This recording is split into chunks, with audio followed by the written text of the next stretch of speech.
Every morning feels the same. Imagine waking up in a place you don't remember entering, where you're trapped in a cycle that never breaks. The air is thick, heavy with silence, and every step you take seems to echo endlessly, like there's no end to this space. For the one who's stuck here, waking up isn't just a matter of opening their eyes. It's like dragging themselves back from a place between dreams and reality, where there's no comfort, no warmth, only the knowledge that they'll have to face another day. Each morning they rise, hoping, desperately hoping, that something might be different. Maybe the walls, the floor, or the air would change somehow. But it never does. It's always the same cold, colorless walls staring back, holding them in like a cage. The thought is maddening, a taunt that whispers, "Today will be no different." Yet, despite knowing this, they cling to a shred of hope that one day something, anything, will shift. And so, they begin their day, surveying every inch of this prison. It's become a ritual, a small, sad act of defiance. Eyes scanning every corner, fingertips brushing over every inch, seeking some detail that might offer a hint or a clue. But the place is as silent and unchanged as ever, as if mocking the one trapped within. It's a cruel joke. Really, this space, frozen in time, but leaving just enough room for hope to torment them. After waking, the weight of silence presses in, heavy and relentless. There's no natural rhythm here, no sun to mark the start of a new day, no moon to soften the night. Only the hollow space, untouched and indifferent. Each morning, the ritual begins.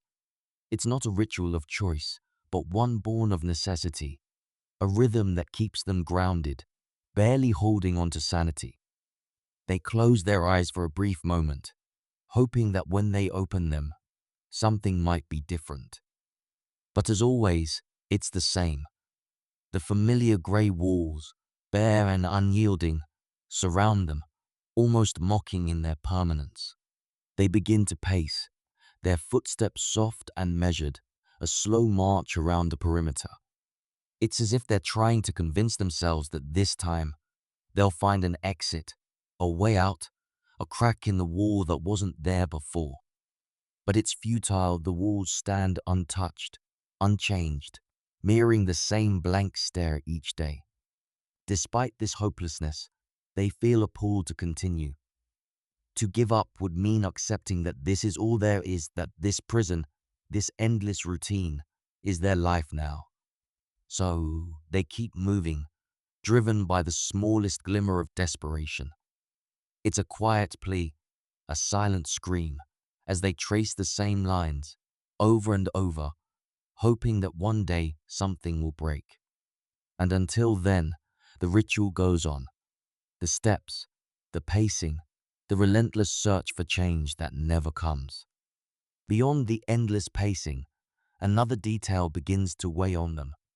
The strange patterns etched into the walls. At first glance, they seem meaningless, just random scratches in the stone. But the more they look, the more they feel an eerie purpose behind them. Lines twist and turn, forming shapes that almost look familiar, like symbols or words from a forgotten language. Each mark seems to pull at their memory, whispering secrets they can't quite grasp. The ashen door at the end of the corridor catches their eye next. It's tall, imposing, and holds an air of mystery. Each time they stand before it, it feels like it's daring them to open it, mocking them with the promise of escape.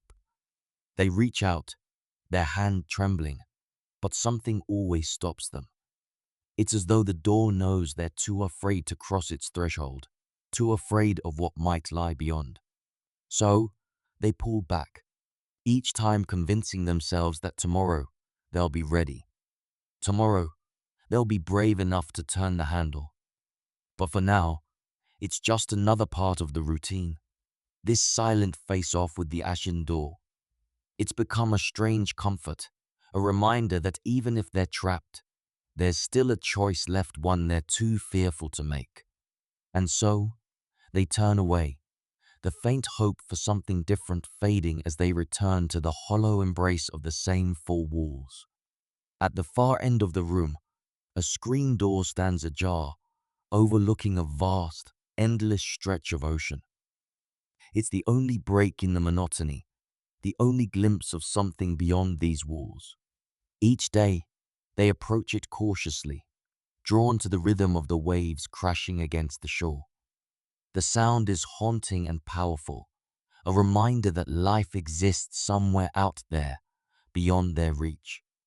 The scent of salt fills the air as they step closer, and for a moment, they feel alive. The ocean seems alive, too pulsing, churning, as if it's calling to them. It's not just water meeting the sand, it's something deeper, something almost sentient, whispering secrets only they can hear. They lean forward, their gaze fixed on the waves, feeling a strange connection to the dark, shifting waters. It's as if the ocean holds memories of its own, each wave a fragment of a story long forgotten. And yet, for all its mystery, the ocean offers no answers, only more questions. They wonder what lies beneath, what hidden depths might be waiting if they were to step forward, to let the waves consume them. But even as they consider it, a sense of dread settles over them. It's a pull they can't deny, but one that fills them with fear, a beckoning that feels both welcoming and dangerous, as if surrendering to it would mean losing themselves forever. So, they stand on the edge, caught between curiosity and fear, feeling the weight of the unknown in every ripple, every whisper of the sea. As they linger by the screen door, a peculiar sensation begins to fill them, a feeling that they're not alone. Gazing into the waves, faces start to appear within the swirling water, ghostly and fleeting, as if glimpses of lives long past. Each face carries a story, moments of laughter, sorrow, and loss etched into their expressions. They can almost feel the emotions radiating from these faces, brief flickers of entire lives condensed into a single glance. Each morning, a different set of faces greets them, and they find themselves transfixed, unable to look away. The lives they see unfold in flashes, moments of joy mixed with heartbreak, giving them a strange sense of companionship. It's as if these figures, these strangers from other times, understand the loneliness that fills their days. They feel a pang of envy, wondering what it would be like to live those lives, to experience those emotions firsthand rather than as an outsider looking in. But even as they observe, there's an H, a reminder that these moments aren't theirs to keep. The faces in the waves are a cruel reminder of a life they can't touch, a reality that remains forever out of reach. Each morning, they stand there, watching these lives play out like a silent film, feeling more like a ghost than the images drifting past. As the faces in the waves fade, a new sensation creeps over them, a subtle, insistent tugging at the edges of their mind. It's a pull towards something deeper within these lives, as if they're not just watching but somehow sharing in the emotions. They feel a surge of happiness when a child takes their first steps, a pang of grief as a family says goodbye to a loved one, a flicker of excitement in a young couple's gaze. These feelings wash over them in waves, mingling with their own thoughts, stirring something long buried. It's an unsettling experience, this strange connection to lives they've never lived. They begin to question their own memories, wondering if any of these emotions once belonged to them. Were they ever loved, ever mourned? Did they once feel the thrill of a new beginning, or the quiet sorrow of an ending? The memories remain elusive, shadows slipping through their grasp. Yet the emotions linger, leaving traces that feel both familiar and foreign. Each morning, These glimpses leave them feeling a little more fragmented, as if pieces of themselves are slowly blending with the lives they watch. It's no longer just an idle observation, it's a merging of souls, a haunting reminder of what it means to live, to feel, and to lose. And as they turn away from the waves, they're left with a hollow ache, a longing for something they can't remember but desperately want to reclaim. Over time, the act of watching these lives transforms from a passive ritual into a desperate need. Each morning, they find themselves drawn to the waves, craving the flood of emotions, as if these borrowed moments are the only thing that keeps them tethered to reality. But one morning, the waves show them something different to face, but not a stranger's. It's a child, eyes wide with wonder, reaching out toward the unknown. The innocence in the child's gaze pierces through them, stirring emotions more powerful and raw than anything they felt before. This child's life unfolds in fragments, fleeting glimpses of discovery and joy, but it's cut short far too soon. The sudden end hits them like a physical blow, leaving a hollow emptiness in its wake. A sense of injustice simmers inside, mingling with their own yearning. The loss feels personal, as if they've been robbed of something precious. For the first time, they don't merely watch, they grieve. The grief sinks deep, a weight pressing down on them long after the image of the child fades from the waves. They stare into the dark water, struggling to understand why this life, out of all they've seen, has affected them so profoundly.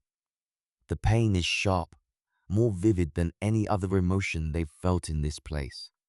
And as the waves settle back into their endless rhythm, they're left with an aching sense of emptiness, a loss they can't name but can feel to the core. The sorrow from the child's life lingers, clouding their thoughts even as they turn away from the waves. The emptiness gnaws at them, filling each quiet moment with a hollow ache. But then, something shifts. The waves pull them into a vision unlike any before seen that doesn't unfold in fragments, but instead in relentless clarity. This time, they're not witnessing a stranger's life, they're watching themselves. They see a figure, frail and worn, confined by the same grey walls that surround them now. Every detail is painfully familiar: the dull, cracked floor, the shadowed corners, the unyielding walls. The figure moves slowly, weighed down by exhaustion and a lifetime of unanswered questions. They feel a sickening jolt of recognition, realizing they're watching their own life, trapped in an endless loop of emptiness and repetition. It's a horrifying revelation. The isolation, the relentless routine, the gnawing despair, all of it plays out in front of them, each moment identical to the next, stretching on without end. They're forced to confront the reality that they've been reliving the same day over and over, a cycle that binds them with invisible chains. The vision fades, but the horror remains, a suffocating dread that they'll never escape this prison of their own existence. The weight of realization settles over them, cold and unrelenting. They feel stripped bare, exposed to a truth they can no longer deny. Each day they thought they were merely watching others live. In reality, they were witnessing echoes of their own isolation, each life a haunting mirror reflecting the emptiness inside. The waves, the faces, even the child's fleeting joy, it was all an elaborate trap, pulling them deeper into a cycle of longing and loss. But now, something within them stirs, a spark of rebellion flickering against the overwhelming despair. They no longer want to be a silent observer, endlessly reliving the lives of others while their own existence remains hollow and forgotten. This realization builds, swelling like a wave, until it becomes a fierce determination. They know they can't simply keep watching, bound to this eternal monotony. If there is any chance of breaking free, any way to escape this cycle, They must find it no matter the cost. With a newfound resolve, they turn back toward the ashen door, feeling a defiance they've never known before. This time, the door isn't just a symbol of unreachable freedom, it's a challenge, a final barrier they're determined to cross. The time for hesitation is over. Driven by a force they barely understand, they reach out, ready to confront whatever lies beyond and finally reclaim the life that has been stolen from them. With trembling fingers, they grip the handle of the ashen door, feeling a surge of energy pulsing through them. It's as if every fear, every moment of doubt is pouring into this one action, this final test of their will. The door resists at first, like it's challenging their determination, but they press harder, unwilling to retreat this time. A dull creak echoes through the room as the door finally yields, opening into a darkness that feels alive, vast, and all-consuming. Stepping forward, they're engulfed in shadows. But for the first time, the darkness doesn't intimidate them, it feels like freedom. Every step away from the room, from the waves, from the haunting lives they've watched, feels like a step toward reclaiming themselves. The weight that had once pressed down on them begins to lift, and a strange calm settles in, quiet but powerful, a reminder that they still have control over their own fate. But as they venture deeper, a faint whisper brushes against their mind, a final attempt by the waves to draw them back. It's a soft, coaxing voice, filled with the familiar promises of comfort and routine. For a moment, they hesitate, feeling the pull of everything they've known. Yet, as they stand there, they realize the choice has already been made. They've broken free from the cycle, leaving the hollow prison and its false comfort behind. The door closes behind them, sealing away the life they once thought was theirs, and with one last breath, they embrace the unknown,